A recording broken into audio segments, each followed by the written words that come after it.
Bonjour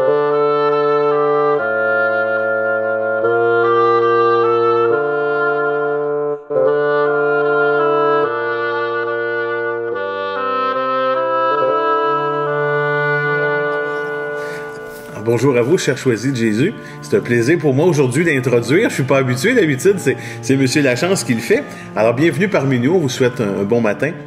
Ici au Québec, on observe et on vit le retour d'un hiver très froid.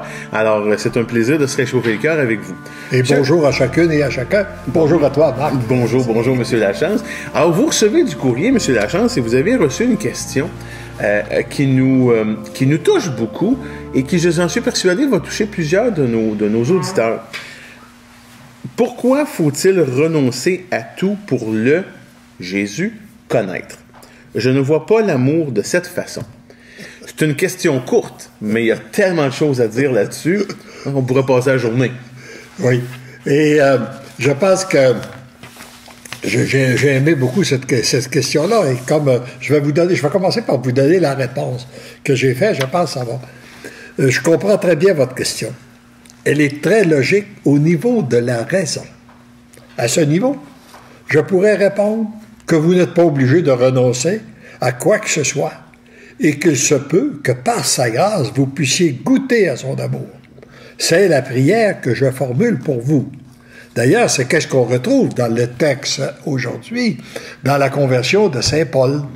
Saint Paul, il semblait qu'il n'avait pas renoncé à rien, puis il a été jeté au bas de son cheval, puis il a été, le Seigneur le converti par grâce. Bon, le Seigneur a différentes façons. Mais, alors ça, c'est la réponse, mais la vraie réponse se trouve au niveau de notre cœur. Puis, quand on est au niveau de notre cœur, c'est souvent difficile à comprendre avec la raison. D'ailleurs, moi, j'ai appris que pour suivre le Seigneur, il y a des choses qu'il faut accepter de ne pas comprendre. Parce qu'il ne passe pas comme nous. Il y a une autre façon. Alors donc, c'est pas nécessaire de tout comprendre. Mais par contre, ce que je pourrais dire, mais on pourrait se poser aussi certaines questions.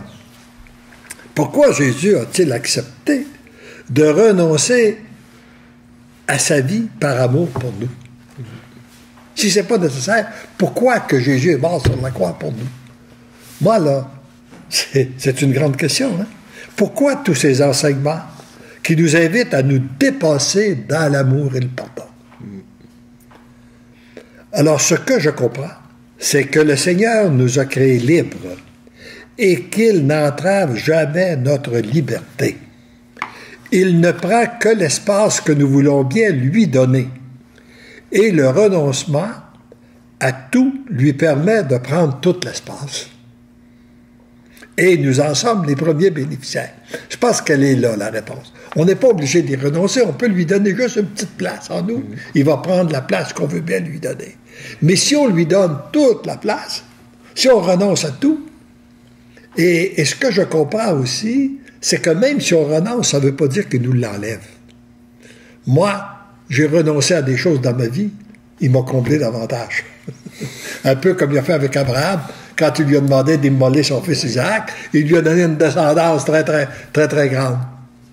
Donc, c'est un plongeon dans la foi qui aide à produire ses fruits. Mais ce que nous avons besoin, ce que j'aimerais partager avec vous, c'est d'abord se situer dans une véritable échelle des valeurs. Moi, il y a une petite échelle de valeurs qui a guidé ma vie, puis je pense qu'il devrait guider tous tous les chrétiens dans le monde.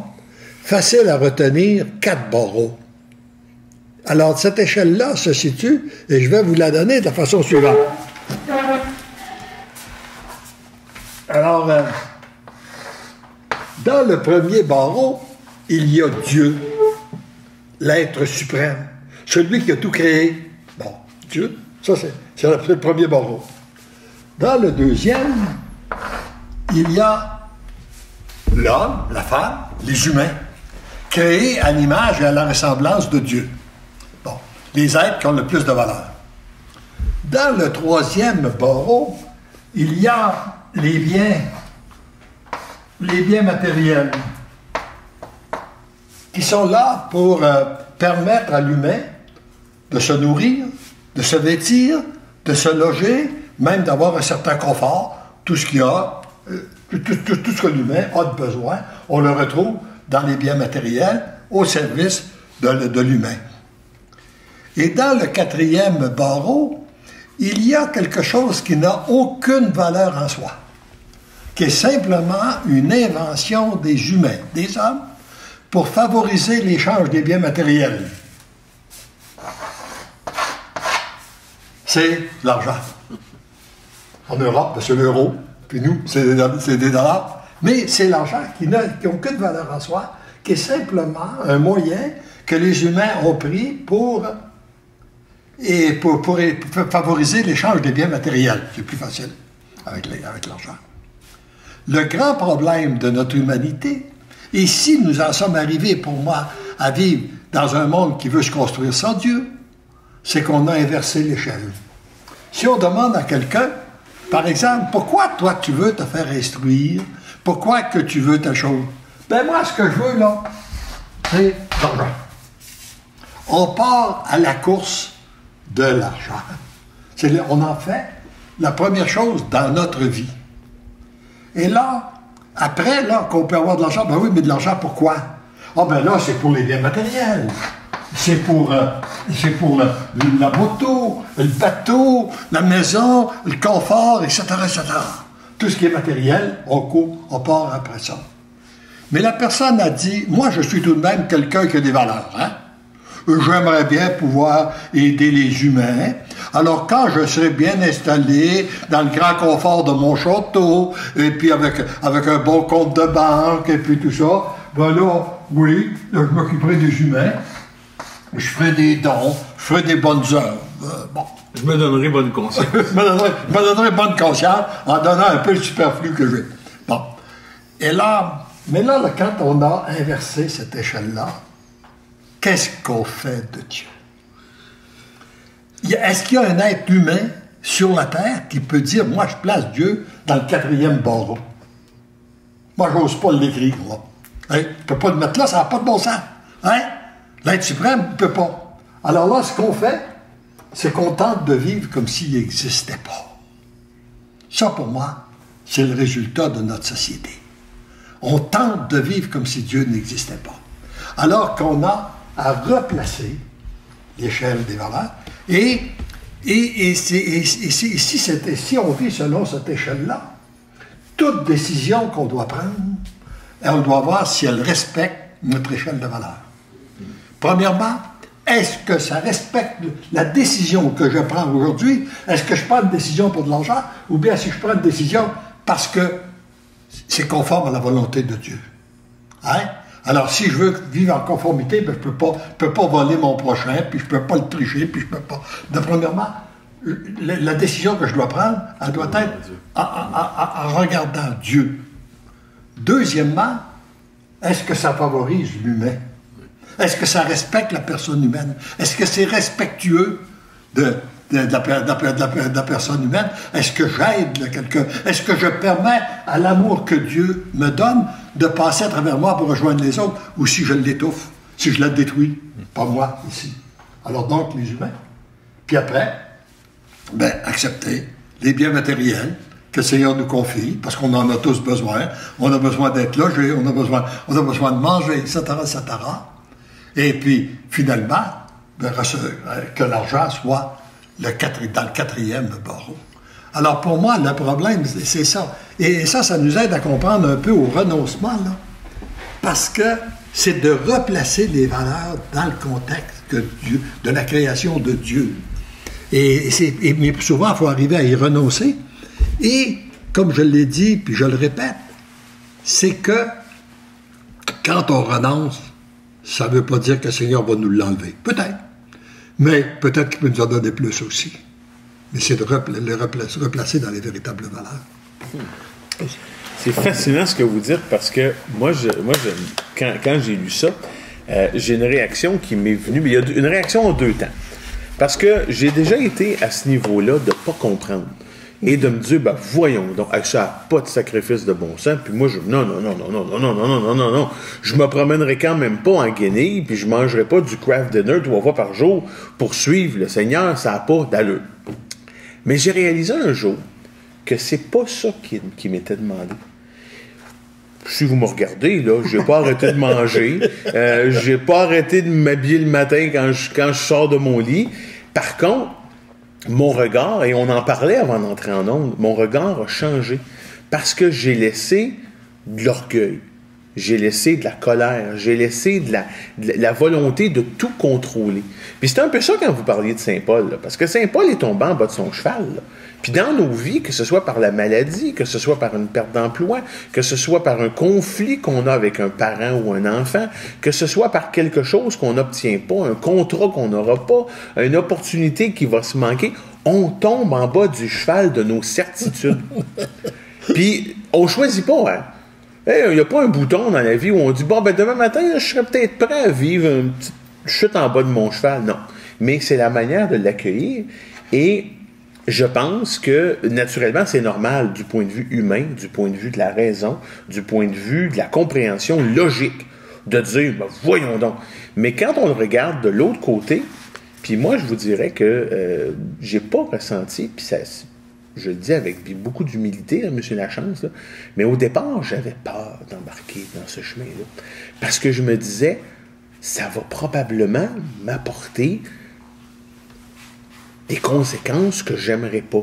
Je vais peut-être souffrir, je vais peut-être vivre un délabrement intérieur ou extérieur, puis je veux pas m'éloigner de cette certitude-là, je veux garder les deux mains sur le volant ou sur la table. Puis savez-vous quoi? Je m'en suis même pas rendu compte. Et vois-tu, ce qui arrive, c'est qu'en fait, là, ce chemin-là, là, est un chemin de souffrance. Le deuxième. Ouais. Quand on a inversé les valeurs, moi, je constate que c'est un chemin de souffrance de plus en plus grande. C'est l'éclatement des familles, c'est les déchirements, c'est toutes les formes, toutes les formes possibles. Tandis que ce chemin-là, c'est le contraire. C'est le chemin de l'amour. C'est le chemin qui produit la joie, qui produit la sérénité, qui produit... Et puis, c'est réellement le chemin du bonheur, il est là. Ça ne veut pas dire qu'il n'y aura pas des petites difficultés, qu'il n'y aura pas nos petites souffrances, etc., etc. Il y en a régulièrement, mais on ne les prend pas, on ne les voit pas de la même façon. Moi, je pense que quand on donne notre oui au Seigneur, c'est pas nécessairement, au départ, c'est pas nécessairement les choses qui changent. Mais c'est notre regard qui change devant les choses, devant les événements. Et avec le temps, tout à coup, on s'aperçoit que ça change. Parce que je regardais, j'ai eu d'autres courriels, par exemple, cette semaine, où les gens disent, ben oui, mais je donne mon goût au Seigneur, puis ça change pas, puis tout ça. On voudrait tout de suite que ça soit magique, puis on voudrait que, oui, il va arranger ça encore à notre façon. Hein? Je me rappellerai toujours. La patience, mais tout de suite. Tout de suite, oui. Puis je me rappellerai toujours de quand j'avais donné une retraite à Saint-Denis-du-Maine, puis à la fin d'une retraite, j'avais l'impression que, il me semble qu'on avait passé un beau message sur l'importance du oui et tout ça. Et puis, il y a une dame qui se lève. Elle dit, oui, mais monsieur Lachance, là, quand on a donné tous nos oui au Seigneur, puis qu'il se passe rien, on fait quoi? Bon. Ben, j'ai dit, madame, si vous avez donné tous vos oui au Seigneur, pourquoi faudrait-il qu'il se passe quelque chose? Il y en a au moins un que vous n'avez pas donné, celui qui se passe rien. Voyez-vous comme c'est subtil, hein? On se veut des manipulateurs de Dieu. Je vais lui donner mon oui, je vais lui dire oui, fais ma volonté, mais pour que tu fasses la mienne. Mais ça, c'est comme les gens, puis moi j'ai été éduqué là-dedans, où il se passe quelque chose, puis on va prier pour une guérison, on va prier pour un emploi. Mais on a l'impression que c'est un Jésus ou un Dieu distributeur automatique. C'est ça. Je vais te donner quelque chose, mais là, dans le retour, là, s'il vous plaît, là, alors que c'est pas du tout comme ça que ça fonctionne. On voudrait un Dieu à notre service. Ouais. Mais ce qui produit beaucoup de fruits, c'est lorsque qu'on accepte d'être à son service. Ouais. C'est là que tout se passe. Oui, puis ce que je remarque dans votre première échelle, si Kevin veut retourner un peu pour qu'on la voit en visuel, les biens matériels ne sont pas absents. Non. L'argent n'est pas absent, là. Non. C'est tout simplement une question de l'équilibrer et de le mettre en perspective. Parce que l'argent et les biens matériels peuvent faire des choses phénoménales. Tout dépend de la manière pour lesquelles on les utilise. Ben, ce sont des excellents serviteurs Mais ce sont des très mauvais maîtres. Ah, voilà. Hein? Et le véritable maître, c'est Dieu. Ce sont les humains, puis les autres, après. Fascinante discussion, parce que toute la question du renoncement, moi, c'était un des aspects avec lequel, au départ, j'avais le plus de difficultés. Parce que le mot renoncer, ça veut dire sacrifier, ça veut dire laisser aller. Et s'il y a une chose... Moi, je regarde mes enfants. Quand on va leur dire, à un moment donné, là, il y a vos jouets, là, vous allez faire du ménage dans vos jouets parce qu'on s'enfarge dedans. Vous devez en laisser aller. Oh, là, c'est la catastrophe parce que, écoute, ça fait 5 ans qu'ils n'ont pas joué avec un jouet, mais là, il est important, là, puis il y a une valeur sentimentale. Et là, quand vous le faites disparaître, là, à un moment donné, subtilement, ils ne s'en rendent même pas compte. Alors, le renoncement, c'est un peu ça aussi. On est comme des grands enfants qui demeureront attachés à nos jouets. Le jouet de nos certitudes. Puis dès que le Seigneur nous comble, on a tendance aussi à se rattacher à ça. Là, ouais. Mais tout vient pour passer dans ce moment. Hein? Sauf l'amour. Ouais. Sauf l'amour. D'ailleurs, il y avait quelqu'un qui avait déjà réfléchi sur ce point-là.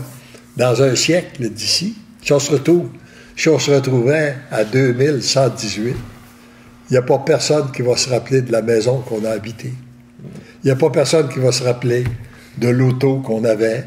Il n'y a pas personne qui va s'occuper, même il y a bien des chances que personne va se rappeler de nous. Et puis, mais il y a une seule chose qui va demeurer, c'est l'amour que nous avons donné autour de nous, qui a vécu et qui s'est transmis de génération en génération. Ça va demeurer. Mais tout le reste, là, hein? C'est puissant ce que vous venez de dire, là. C'est puissant parce que vous regardez quand des êtres chers disparaissent, qu'est-ce que les gens vont se souvenir d'eux? C'est pas des biens matériels. C'est de la personne, c'est du souvenir associé à la personne. Et c'est souvent ce que j'entends Audrey dire autour de nous, des fois, à certaines personnes, c'est de créer des souvenirs, créer de la mémoire, créer des moments. Parce que le petit enfant, lui, que vous alliez dans des choses grandioses, ce qui compte, c'est pas ça, c'est d'avoir de l'amour. C'est ça. Est-ce qu'on a des commentaires ou des questions? Parce que je trouve ça fabuleux, cette discussion-là, parce que ça lève... Là, juste pour éviter la confusion, là, oui. C'est cette échelle-ci qu'on veut retenir, et c'est celle-ci qu'on veut délaisser. Okay? Bon! Professeur en moi qui parle un petit peu. Bon, merci. Il y a vraiment confusion? Non, mais c'est pour les gens qui écoutent par la suite, on voulait s'assurer que c'est celle-ci qu'on veut retenir. Trop fort quand se passe, c'est bon. Ah oui, c'est ça, exactement. Écoutez, on a plein de beaux commentaires. Il y a des gens qui trouvent que c'est très subtil ce que vous avez dit par rapport à justement faire la volonté de Dieu et non pas exiger qu'il fasse la nôtre. Donc, oui. Les gens ont trouvé ça intéressant. On a Nicole de l'île Maurice qui nous salue, on a Carole également, Marie-Joséphine, on a beaucoup de personnes. Les gens qui reviennent aussi. Et en passant, je ne sais pas si vous avez remarqué, ça fait déjà 1 an qu'on fait des Facebook Live avec vous, à toutes les semaines pratiquement, et ça nous fait extrêmement plaisir. On a oublié d'amener le gâteau. On aurait dû amener un petit Joe Louis avec Mon une chandelle, Dieu. on aurait dû faire ça. Bref, on voulait vous dire bonjour, puis merci de nous suivre, puis de nous écouter comme ça à toutes les semaines, ça nous fait vraiment plaisir. Comme nous sommes juste des tout petits, puis si c'est vrai que nous avons juste 1 an, on aurait pu prendre un gâteau au chocolat. Ben oui, on a fait un smash de cake, ça aurait été bon. Je me suis tellement détaché de la gourmandise que j'ai oublié de dire T'as oublié ça. Écoutez, on a Marie-Joséphine qui nous dit que son plus grand bien qu'elle a, c'est Jésus, et qu'elle n'a pas besoin de plus car elle a déjà tout gagné. Donc, merci Seigneur. C'est ça, c'est juste. On a Marie-Joséphine qui échange beaucoup avec nous ce matin, je suis très contente, qui nous dit « Et pourtant, il est bien là au milieu de nous, au cœur de nos vies. » Donc, il s'agit d'être à son écoute, là. Ensuite de ça, Céline Boulet qui nous dit que c'est important de mettre Dieu en premier, car c'est lui qui peut tout dans notre vie. Il est le créateur de notre vie sur la terre. Effectivement. Carole qui nous rappelle ce que vous avez dit la semaine dernière, M. Léandre, quand vous disiez que le Seigneur prend son temps à lui. Notre temps à nous est si différent. Effectivement. Et on a Rita Morizot qui nous dit qu'on voudrait être fort, mais dans le fond, on est faible. Donc, il faut vraiment s'appuyer là, sur le Seigneur pour nous aider. Et Carole qui finit en disant que ce dépouillement nous fait aller à l'essentiel. Tout à fait. Tout à fait. Et je pense que c'est une échelle de valeur qu'effectivement, qu'on a tendance à inverser. Puis je pense que c'est un enseignement précieux que vous venez de faire ce matin. Puis je pense que les gens vont vraiment en retirer quelque chose d'intéressant. Ben moi, je te corrigerais. On n'a pas souvent tendance à le faire. Dans notre société, on le fait pratiquement tout le temps. Oui. Tout le temps. Et puis je pense que ça cause, puis on le voit, nous, puis sans entrer dans des détails, parce que, bon, on ne peut pas dévoiler rien des choses qu'on peut voir mais on voit le poids et la souffrance qu'entraîne l'orgueil. Depuis quelques mois, là, parce qu'on en a parlé, à un moment donné, on l'évoquait, puis moi, à un moment donné, je me suis ouvert à ça, et je vois, puis là, l'orgueil, on le voit pas là, mais l'orgueil, il est pas mal associé au bien, puis à l'argent, au pouvoir, puis à tous les jeux qui entourent. Et on voit le mal, la douleur que ça cause et tout le bon, tout l'amour que ça bloque. Et c'est triste. C'est ça, c'est qu'on ne se retrouve plus dans le plan de Dieu. On veut bâtir un plan en dehors du plan de Dieu. Et d'ailleurs, c'est la raison de notre grande souffrance. C'est la grande erreur qu'a fait Adam et Ève quand ils ont renoncé de faire la volonté de Dieu pour faire leur volonté propre. Voilà. Et puis, moi, je disais souvent dans mes conférences, si on veut retourner au paradis terrestre, le chemin est simple. On a juste la peine de faire le chemin inverse que nos premiers parents. Eux, ils ont refusé de faire la volonté de Dieu pour faire leur volonté propre. Eh bien, si on va aller au paradis terrestre, on va refuser de faire notre volonté pour faire la volonté de Dieu. C'est aussi simple que ça. Je me demande pourquoi on n'y a pas pensé avant. Parce qu'on aurait pu exempter beaucoup de souffrance dans le monde. Pourquoi qu'on s'entête de faire la même chose, de persévérer dans le même égarement qu'on fait à Adam et Ève?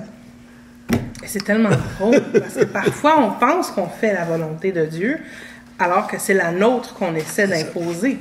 Puis, pour faire une longue histoire courte, on a vécu un moment magique après le live la semaine passée. Veux-tu une chaise, Audrey? Non, c'est vrai que je suis bien comme ça va bien. Et sans vouloir dévoiler rien, j'avais dans le cœur que je devais pardonner à quelqu'un. Et là, je me disais, je vais pardonner à cette personne-là, parce que ça doit être la volonté de Dieu. Et là, pendant les échanges se poursuivaient, j'ai une petite voix à l'intérieur de moi qui est venue me parler puis qui m'a dit « Non, ma grande, t'as pas un pardon à demander. C'est pas à toi de pardonner à quelqu'un. Tu dois demander le pardon pour quelque chose. » Et ça m'a frappé là, de plein fouet, de réaliser que je pensais que j'étais sur le point d'accomplir la volonté de Dieu, mais que non, c'était la mienne là, que j'essayais d'imposer subtilement. Et ça m'a frappé et je crois avoir fait la bonne chose, d'avoir demandé pardon. Et ça l'a complètement changé une dynamique. Donc, il faut vraiment être à l'écoute de son cœur et non pas de sa tête quand on parle de faire la volonté de Dieu. Donc, c'est une petite expérience que je fais. Ça aurait été fascinant si on avait pu faire ça live, parce que, ouais. mais enfin, bref. Mais c'est très beau et c'est très profond ce que tu dis là. Parce que dans le pardon, moi, si je pardonne, je suis le grand. Moi, je n'ai pas fait d'erreur. Je suis le grand qui vient te pardonner, pauvre toi, qui a fait encore des bêtises, donc les pardons. On garde le pouvoir. On garde le pouvoir. Tandis que si je demande pardon, là, je deviens le petit, qui reconnaît mon erreur, et puis ça change complètement. Ça change complètement. Ça change la dynamique. Non, ça a été lumineux comme moment. Bref, je vous laisse conclure. Maintenant, pour la conclusion, là, moi, on vient de mentionner une Rita qui a...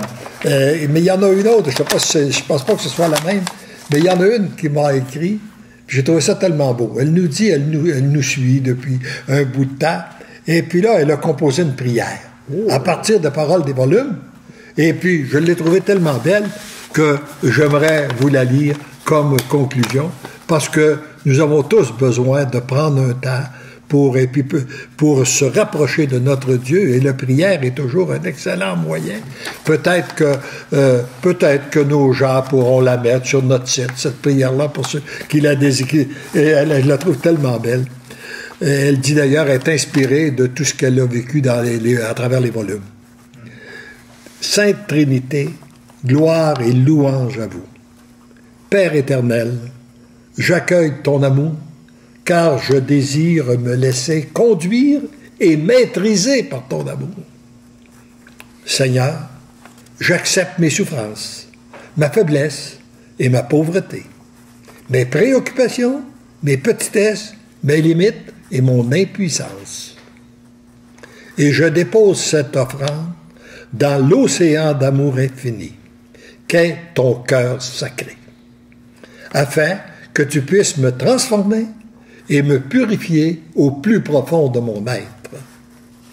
En toute humilité, je te donne mon consentement d'agir en moi et de m'utiliser comme un instrument d'amour entre tes mains.